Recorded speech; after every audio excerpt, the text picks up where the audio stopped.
Le settimane della Laudato Si, in questi giorni la stiamo celebrando, è stata un punto strategico per la collaborazione a favore della costruzione di un'ecologia integrale con centinaia di iniziative ogni anno nel mese di maggio.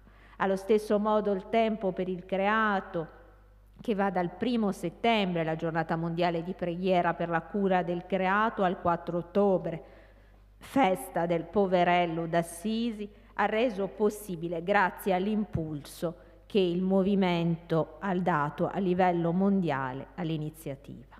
Ma soprattutto il movimento Laudato Si non è un'organizzazione ma una testimonianza di come si possa e si debba incarnare ogni giorno la testimonianza di una lotta non violenta per l'ecologia integrale. Il suo lascito di questi 10 anni è quello di una Chiesa più consapevole, impegnata e attiva nella cura della casa comune. Un lascito che continua a crescere e a dare frutti nel mondo. Con questo riconoscimento desideriamo rafforzare il nostro impegno per l'ecologia integrale, ringraziandovi per la vostra testimonianza e, perché no, incoraggiarvi a continuare a promuovere il messaggio dell'enciclica Laudato Si per molti e molti anni a venire. Padre Massimo, chiediamo di nuovo la sua collaborazione per premiare e consegnare il premio a Lorna Gold in rappresentanza del movimento Laudato Si, di cui poi attendiamo di sentire le parole. Grazie.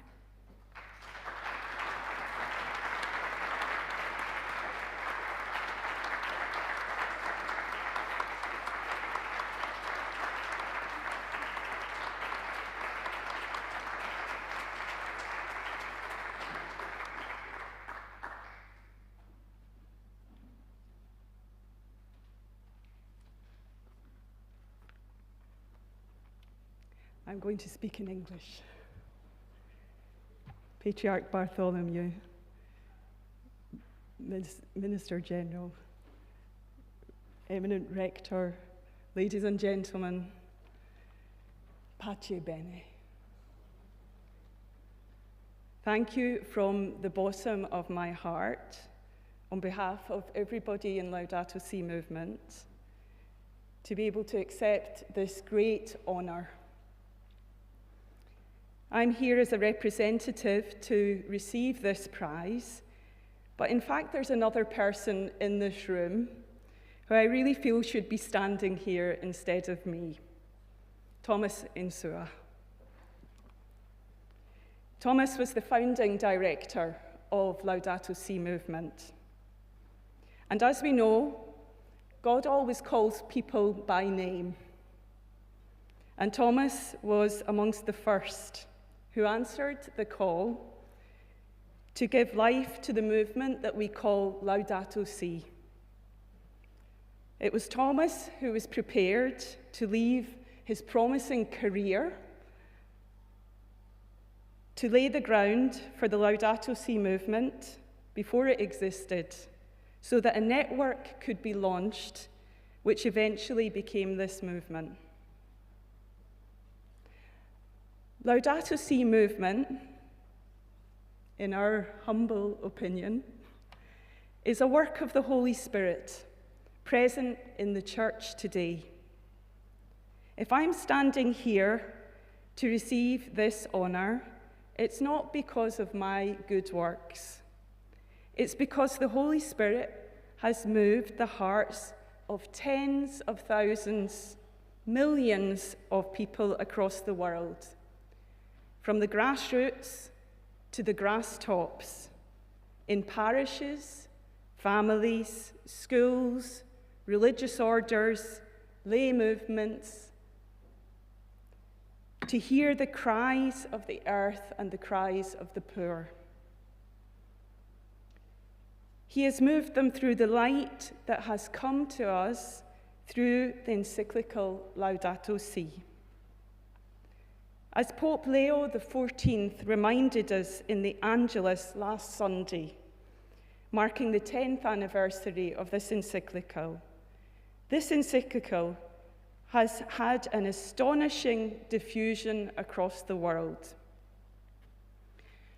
From our part, firstly as the global Catholic climate movement, and now as Laudato Si movement, we have sought to give shape to this life that was emerging, to encourage it, to inform it, to amplify it, using all the possible means of modern communications and creativity.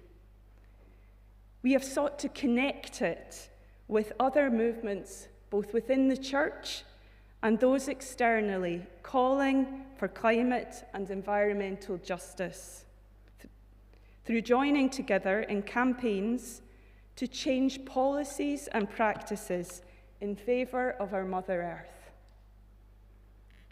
The shift we made from global Catholic climate movement to Laudato Si movement in 2021 is significant. GCCM was in effect a single-issue campaigning organisation. Yet by 2020, in the midst of the pandemic, we felt we had outgrown our own name and identity, and we underwent a synodal process to explore our identity and our name.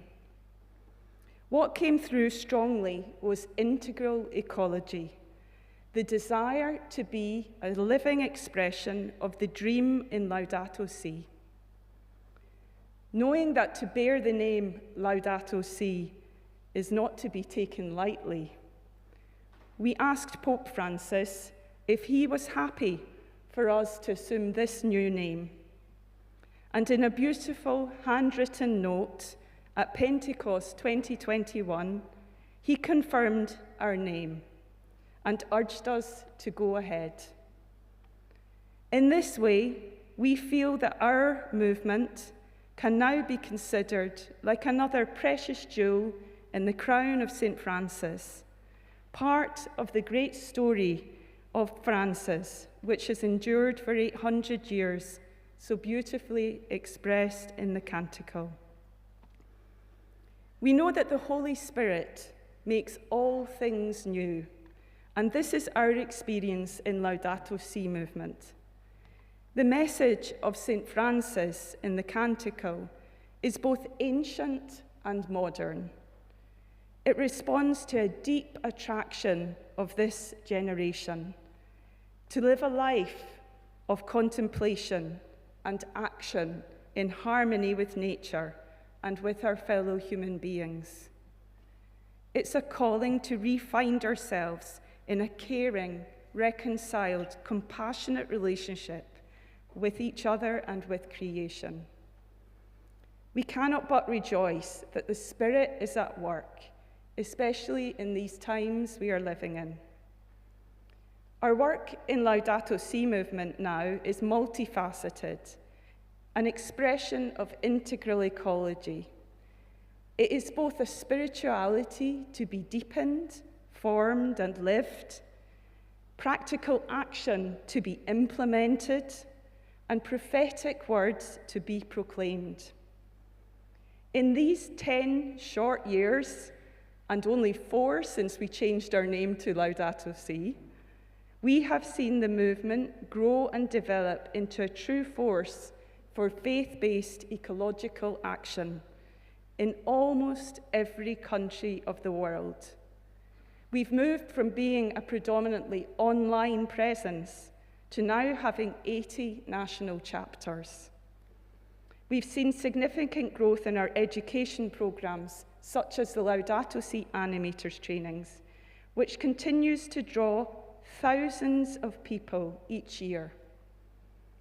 We have contributed to major cultural initiatives to bring Pope Francis' message to the ends of the earth, such as the film The Letter, and we've supported the Vatican in the development of its Laudato Si action platform.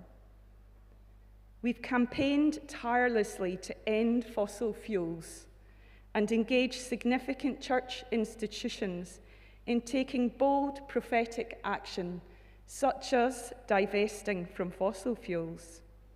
and we can truly rejoice in the impact that this is having in the wider world.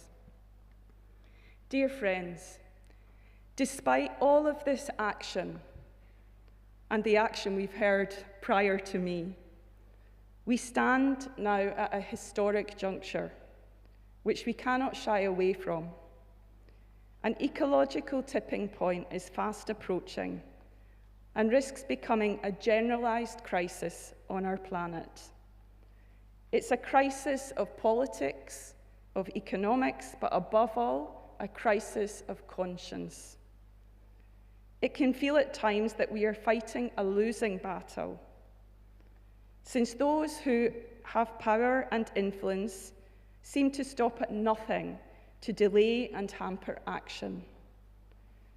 In fact, the tragedy of the times we are living in is that we know things need to change, and we have many of the necessary changes at our fingertips.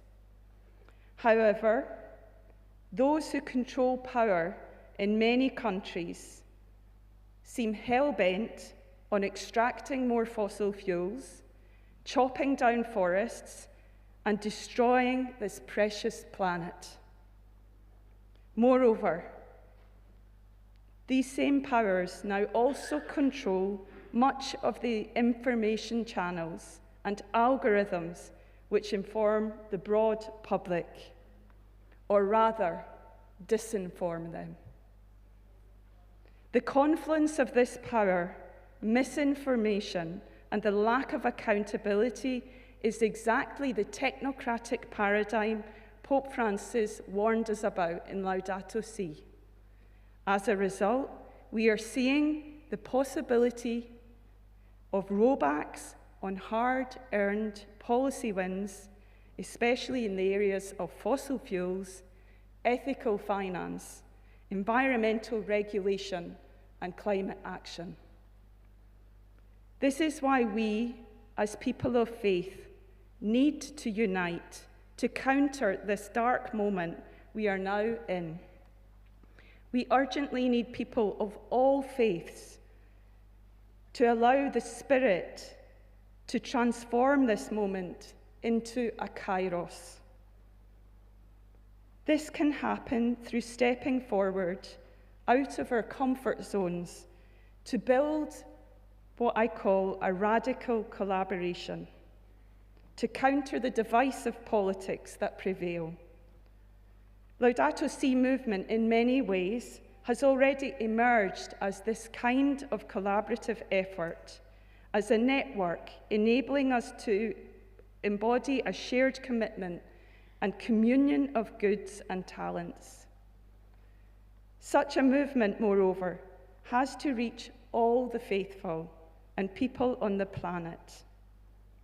Pope Francis, in fact, said to us when we recorded the letter with him in 2022, "Unity today means working together to save our Mother Earth." It's an urgent call to action and live out the hope and joy of the gospel. Thank you once again for this honor. May we grow together and collaborate in peace and love. Thank you.